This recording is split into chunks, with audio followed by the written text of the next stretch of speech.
Olá! Hoje nós vamos para o capítulo 42 do livro do profeta Isaías. O capítulo 42 traz para a gente dois temas bastante importantes. O servo, sobre o servo, quem é o servo, e a salvação. Capítulo 42 é um capítulo como todos os capítulos do segundo Isaías, um capítulo de esperança, consolação, conforto. Vamos lembrar? O segundo Isaías que nós estamos lendo, que vai do capítulo 40 ao capítulo 55, é o capítulo que acontece no exílio. Todas as referências são em relação ao exílio da Babilônia, tá certo? Ao exílio da Babilônia. Todos esses capítulos são capítulos onde Deus vem animar o seu povo e fazer com que a esperança não desapareça. É importante lembrar, é um livro e um profeta messiânico que está fazendo e trazendo para nós este conteúdo. Então, tudo aquilo que Deus fala ao seu povo ali no exílio, Deus está falando para nós e já fazendo uma alusão à grande libertação e remissão do seu povo, que vai acontecer onde? Que vai acontecer em Jesus. Isso. Quando é que realmente acontece a grande libertação? Quando é que acontece a grande salvação? Em Jesus. Tudo aquilo que vem antes é preparação para esta grande redenção que acontece em Jesus. Inclusive, toda essa situação do exílio, ela já é uma pré-figura da redenção que vai acontecer. Tá bom? Você vai ver, é interessante nesses capítulos, algo até muito claro em relação àquele que deveria vir nos salvar. Tá bom? Vamos lá? Então vamos fazer o seguinte, você dá um like no vídeo, tem um joinha aqui embaixo, aqui, dá um like, aqui ó, isso. Agora você vai fazer outra coisa, você vai, nesse momento, você vai compartilhar esse vídeo e vai convidar mais gente para fazer. Fala, ó, nós temos um projeto de ler a Bíblia inteira, né? E nós vamos ler como? A gente vai ler a Bíblia inteira, escuta, inteirinha, fazendo, conhecendo, aprofundando, né? E de uma maneira muito, muito, muito respeitosa e muito séria. Isso mesmo. Você sabia que eu tenho conversado com as pessoas falam, padre, o senhor fala para ler um capítulo, mas eu leio 2, 3, 4, 10. Não tem problema. Não há problema nenhum. Eu todos os dias trago um capítulo para você, mas se você está me assistindo agora, quer começar desde o início, eu acho importante começar desde o início, vá lá nos livros de Gênesis, vai nas playlists, tem as playlists, procura lá os livros, né? Começa com Gênesis, Êxodo, Levítico, Número, Deuteronômio, blá, blá, blá. Vai fazendo tudo, tá bom? Vamos lá? Bíblia na mão, Espírito Santo no coração. Vamos lá. Capítulo 42. Eis meu servo, que eu amparo, meu eleito, ao qual dou toda a minha afeição. Faço repousar sobre ele meu espírito, para que leve às nações a verdadeira religião. Ele não grita, nunca eleva a voz, não clama nas ruas, não quebrará o caniço rachado, não extinguirá a mecha que ainda fumega. Anunciará com toda a franqueza a verdadeira religião, não desanimará nem desfalecerá, até que tenha estabelecido a verdadeira religião sobre a terra e até que as ilhas desejem seus ensinamentos. Eis o que diz o Senhor Deus, que criou os céus e os desdobrou, que firmou a terra e toda a sua vegetação, que dá respiração a seus habitantes e o sopro vital àqueles que pisam o solo. Eu, o Senhor, chamei-te realmente, eu te segurei pela mão, Eu te formei e designei para ser aliança com os povos, a luz das nações, para abrir os olhos ao cego, para tirar do cárcere os prisioneiros e da prisão aqueles que vivem nas trevas. Eu sou o Senhor, esse é meu nome. A ninguém cederei minha glória, nem a ídolos minha honra. Realizaram-se os primeiros acontecimentos anunciados. Eu predigo outros antes que aconteçam, eu vou-los faço conhecer. Cantai ao Senhor um cântico novo. Do fim do mundo entoai seus louvores, que o mar celebre com tudo que contém, assim como as ilhas com seus habitantes. Que o deserto e suas vilas elevem a voz, assim como os acampamentos onde habita Cedar. Que os povos de Petra clamem alegremente, que do alto das montanhas lancem suas aclamações. Que deem glória ao Senhor e espalhem seu louvor pelas ilhas. Tal como um herói, o Senhor avança, como um guerreiro, ele desperta seu ardor, lança seu grito de guerra, como um herói que afronta seus inimigos. Muito tempo guardei o silêncio, permaneci mudo e me contive, mas agora grito como uma mulher nas dores de parto. Minha respiração se precipita. Vou devastar montanhas e colinas, secar toda a vegetação, transformar os cursos de água em terras áridas e fazer secar os tanques. Aos cegos farei seguir um caminho desconhecido, por atalhos desconhecidos eu os encaminharei. Mudarei diante deles a escuridão em luz e as veredas pedregosas em estradas planas. Todas essas maravilhas eu as realizarei, não deixarei de executá-las. Retrocederão cheios de vergonha aqueles que se fiam nos ídolos, os que dizem às estátuas fundidas, sois nosso Deus. Surdos, ouvi, agora já é uma repreensão a Israel. Surdos, ouvi, cegos, olhai e vede. Quem é cego, senão meu servo, e surdo como o mensageiro que envio? Quem é cego como o meu mensageiro e surdo como o servo do Senhor? Vistes muitas coisas sem lhes dar atenção, tivestes os ouvidos abertos sem escutar. O Senhor quer, por causa da sua justiça, publicar uma lei grande e magnífica. Todavia, é um povo saqueado e despojado. Todos foram acorrentados nos cárceres, fizeram-nos desaparecer nas prisões, são expostos à pilhagem sem que ninguém os livre, despojam-nos e ninguém lhes faz restituir. Quem dentre vós prestará atenção a essas coisas? Quem as ouvirá pensando no futuro? Quem então entregou Jacó aos saqueadores, Israel aos depredadores? Não é o Senhor contra quem pecamos, cujas vias não quiseram seguir, nem respeitar suas ordens? Então despejou sobre eles sua cólera e as violências da guerra, esta os envolveu de chamas sem que se apercebessem e os consumiu sem que dessem atenção. Muito bem. Vem aqui comigo que você vai entender muito bem esse capítulo. Primeiro, o capítulo trata do servo. E aqui, em determinados momentos, o servo é apresentado como o povo de Deus. Esse servo, o povo de Deus. O servo também, às vezes, é apresentado como aquele que vem, que sobre ele repousa o Espírito. Ele não grita, ele não eleva a sua voz, mas o servo, às vezes, é apresentado como o próprio Messias que há de vir.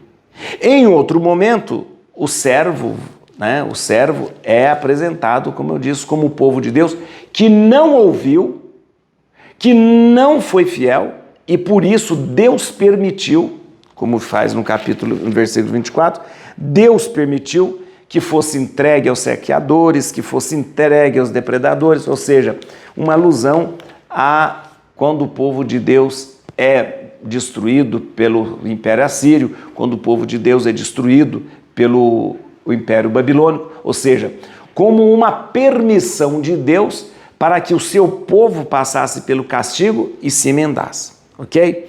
Mas esse capítulo é muito interessante, porque esse capítulo, toda a primeira parte dele é um capítulo de esperança, ou seja,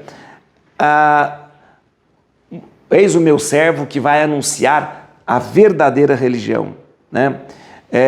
E vai dizer, olha, o Senhor que criou o céu, o Senhor que desdobrou, o Senhor que colocou respiração em todos e tal, esse Senhor, eu te chamei, eu te segurei pela mão, mais uma vez, aquela visão e aquela compreensão de que é Deus que segura, é Deus que mantém, é Deus que salva.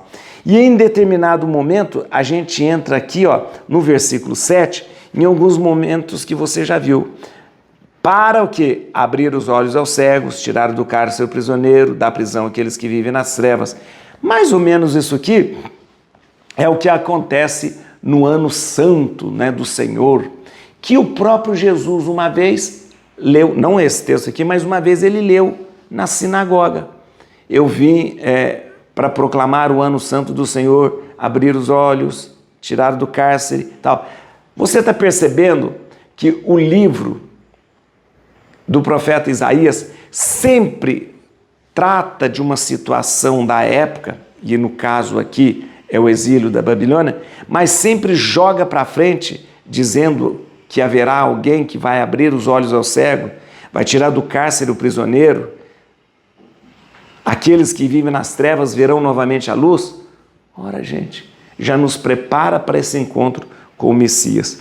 Eu sou o Senhor, esse é seu nome. E aí, gente, o capítulo continua trazendo sempre a esperança renovada. Cantai ao Senhor um cântico novo. Você sabe o que significa cantar ao Senhor um cântico novo? Espera aí que eu vou te explicar. Não é uma expressão, é uma teologia em torno disso. Espera um pouquinho. Um cântico novo deve ser cantado. O que significa isso? Você já viu essa expressão muitas vezes, eu vou te explicar daqui a pouco. E é interessante que o capítulo termina com uma repreensão ao povo de Deus. Começa dizendo assim no versículo 18: surdos, ouvi, cegos, olhai e vede. Quem são os surdos? Quem são os cegos? Quem é o cego, senão meu servo? Aí o servo já é o povo de Deus, que não ouviu, que não escutou, que não viu e não ouviu tudo aquilo que Deus havia proposto. Foram infiéis e Deus então permite que eles passem por esses momentos de sofrimento, como foi o exílio da Babilônia, para que o povo se emende. Por quê, gente? Porque era uma das questões mais impactantes no povo. Fala assim, peraí, nós não somos o povo escolhido? Nós não somos o povo de Deus? Nós não somos o povo amado de Deus? Por que nós estamos vivendo esse exílio na Babilônia? Por que o nosso templo foi destruído? Por que nós não temos mais a nossa terra? E aí, aqui o livro do profeta Isaías traz a explicação. Por quê? Porque Deus não quis fazer isso com você, mas permitiu que isso acontecesse com você, povo de Deus, para que você refletisse e pensasse nos seus erros e voltasse. E nesse contexto, anuncia-se um tempo novo de libertação. Realmente vai acontecer, haverá um grande libertador chamado Ciro, rei da Pérsia, que vai devolver o povo para sua terra e vai devolver dignidade para esse povo. Mas, ao mesmo tempo, o livro mostra para a gente que muito mais do que devolver o povo para a terra é a esperança da libertação, a esperança de um tempo novo, a esperança que há de vir, como lá na frente, por aquele Messias prometido. Bom, vamos pegar alguns textos, alguns versículos para a gente entender melhor o capítulo 42. O capítulo 42, então, como eu disse, ele começa dizendo: eis o meu servo que eu amparo, meu eleito ao qual dou toda a minha afeição. Atenção, eu disse a você que servo aqui é uma expressão que nós vamos encontrar várias vezes. Como eu disse, em determinado momento o servo será o povo de Deus, em determinado momento o servo será o Messias, né? Então, dependendo do contexto. Mas o interessante é que essa expressão servo, escuta aí, ela vai aparecer 9 vezes daqui para frente. 9 vezes o livro do profeta Isaías vai dar atenção para o chamado servo. Importante você saber disso, tá bom? Versículo 3. Isso aqui é metáforas da esperança. Olha que bonito. Não quebrará o caniço rachado, não extinguirá a mecha que ainda fumega. Quem, anunciará com toda franqueza a verdadeira religião, não desanimará nem desfalecerá. A expressão caniço rachado e mecha que ainda fumega é uma metáfora de esperança. Ou seja, o caniço que está rachado, o que vai fazer com esse caniço rachado? Quebra isso. Não, ele está rachado, mas ele pode se recuperar. Aí essa mecha que está fumegando, já está quase apagando o fogo. Joga fora. Não, vamos soprar, ela volta a inflamar, né? Então, são metáforas da esperança, né, que naquele momento animava o povo que era vítima do exílio. O povo de Deus naquele momento era vítima do exílio. Vamos desanimar. Não. Caniço está rachado, mas pode ser recuperado. A mecha está fumegando, mas pode se reacender. Né? É uma alusão ao povo que está no exílio, mas ao mesmo tempo trata-se de nós à espera do Salvador que vem. Estamos desanimados, estamos sem esperança. Não, o caniço está rachado, mas nós não quebra esse caniço. A mecha está fumegando, mas não deixa ela apagar. Né? Muito bem, versículo 10. Quero explicar para vocês. Cantai ao Senhor um cântico novo. Do fim do mundo entoai seus louvores. Que o mar celebre com tudo que contém, assim como as ilhas com seus habitantes. Muito bem. A expressão um canto novo. Muitas vezes na Bíblia você já escutou essa expressão. Cantai um cântico novo. Cantai uma canção nova. Né? Aliás, tem a televisão lá do Jonas Abib, né, todo o trabalho evangelizador tem o nome de canção nova, cântico novo, porque a expressão cântico novo, na nossa fé, ela significa muito.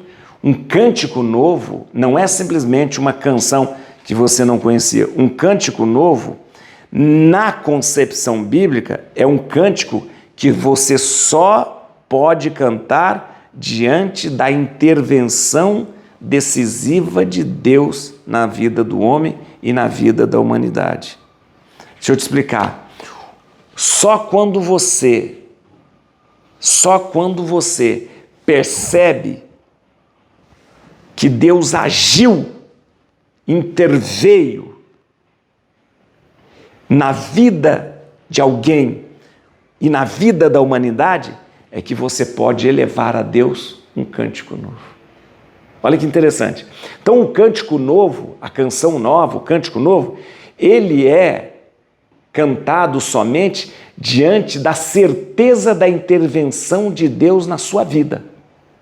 Só se eleva a Deus um cântico novo, só se eleva a Deus uma canção nova, quando você passou pela experiência de Deus ter agido na sua vida.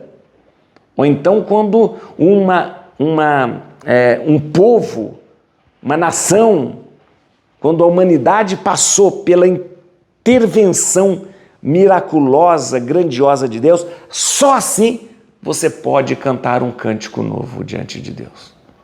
Então, por isso essa expressão cântico novo, ela é muito significativa. Cântico novo se canta somente quem passou pela experiência de Deus ter agido na sua vida. Ora, a grande experiência de Deus ter agido na humanidade é a intervenção de Deus com o seu Filho que nasce no nosso meio, o próprio Deus que nasce no nosso meio. Então, diante desta grande intervenção em nosso favor, nós entoamos a Deus um cântico novo. Né? Então, a expressão cântico novo, ela tem esse significado, viu? Tá bom? No versículo 11, Que o deserto e suas vilas se elevem a vós, assim como os acampamentos onde habita Cedar. São os nômades aqui, né? Então a salvação vem para todo mundo, até para os nômades também ali, ó, tá bom? Versículo 13, aqui é uma coisa muito importante. Essa expressão, 13. Tal como um herói, o Senhor avança. Como um guerreiro, ele desperta seu ardor. Lança seu grito de guerra como um herói que afronta seus inimigos. Herói, herói, herói. A expressão herói ou valente, tanto faz. Algumas Bíblias usam a expressão valente, outras herói. Herói ou valente, ela é aplicada a Deus aqui em vários momentos. E deixa eu te explicar. Porque ela é aplicada a Deus, o herói, e é aplicada ao mesmo tempo ao Messias que descende de Davi. É isso mesmo. A expressão herói ou valente é aplicada a Deus e também ao Messias que descende de Davi. Muito bem. Quem será o Messias que vai descender de Davi? Jesus, né? É isso mesmo. Tá bom? Versículo 18. 18. Surdos ouvi, cegos olhai e vede. Aqui, como eu disse para você, aqui o servo, ele é entendido como o povo de Deus que não havia ainda compreendido os sinais. Que sinais? Sinais do sofrimento. O povo não estava entendendo por que nós estamos aqui no exílio, por que nós estamos sofrendo. Vocês não entenderam ainda? Que foi por causa da infidelidade de vocês que Deus permitiu. Atenção, gente, Deus não faz o mal. Aí volto a dizer isso porque é importante. Deus não provoca mal, Deus não castiga, Deus não manda castigo para ninguém. Se nós passamos pelo sofrimento, e às vezes Deus permite que a gente passe pelo sofrimento, é para que dali Ele possa tirar uma coisa muito boa, como diz Santo Agostinho. Deus vai tirar algo grandioso desse exílio que o povo está passando. A libertação do povo será maravilhosa, né? Então lembre-se disso. E para terminar, existe uma expressão que você que está estudando a Bíblia comigo precisa saber na ponta da língua, que é a justiça de Deus. 21. O Senhor quer, por causa da sua justiça, publicar uma lei grande e magnífica. Muito bem, justiça de Deus.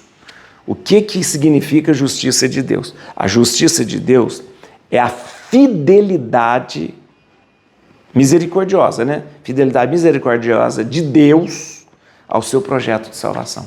Então, a gente pensa, a justiça de Deus tarda, mas não falha. A justiça de Deus é fazer... Não, justiça de Deus não é ficar mandando castigo para os outros, não. Presta atenção. A justiça de Deus, no sentido bíblico, presta atenção, isso você tem que guardar no seu coração, é a fidelidade de Deus ao seu projeto de salvação, ou seja, Deus botou na sua cabeça, eu vou te salvar, e Ele vai ser fiel a isso é justiça.